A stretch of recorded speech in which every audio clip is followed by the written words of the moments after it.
Gospodin Dragoš Kalajić iz Srpske narodne obnove. Srpska narodna obnova smatra da je politika suviše ozbiljna stvar da bi prepustili monopolu političara, a pogotovo ekonomija.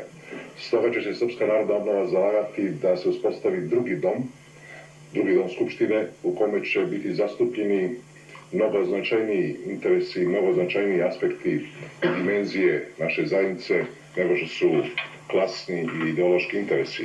Taj drugi dom okupljat će predstavnike stvaralaštva i rada, preduzetništva i nauke, vojske i crkve.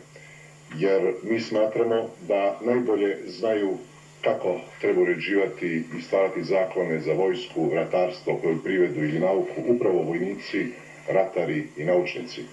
Mi nemamo iluzije da će političari prihvatiti tako nešto u Skupštini, pa ćemo drugi dom ustanoviti zahvaljujući podršci naroda, dakle referendumom.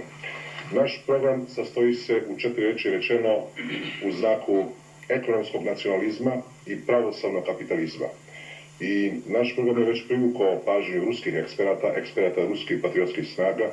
Imamo posebnu čast da smo dobili poziv od Alekseja II, patrijarha Ruske pravoslavne crkve, da uzmemo učešće na skupu eksperata koji će 11. januara početi zasedanje u znaku programa, odnosno zadatka stvaranja pravoslavnog odgovora na izazove liberalnog kapitalizma.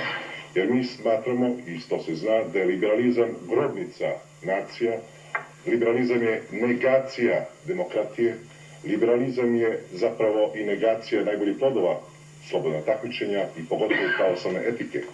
Stoga mi se zalažemo za ekonomski nacionalizam koji će razvijati vrednosti umeća, moći naše nacije, sačuvati našu naciju od internacionale grabljivaca i posebno u Crnoj Gori, koju smatramo draguljom srpskih zemalja, a Crnogorce plemstvom srpskog naroda, mi ćemo upravo za takve moći i osnove stvarati program. Na redu je predstavnik udruženja Ratnika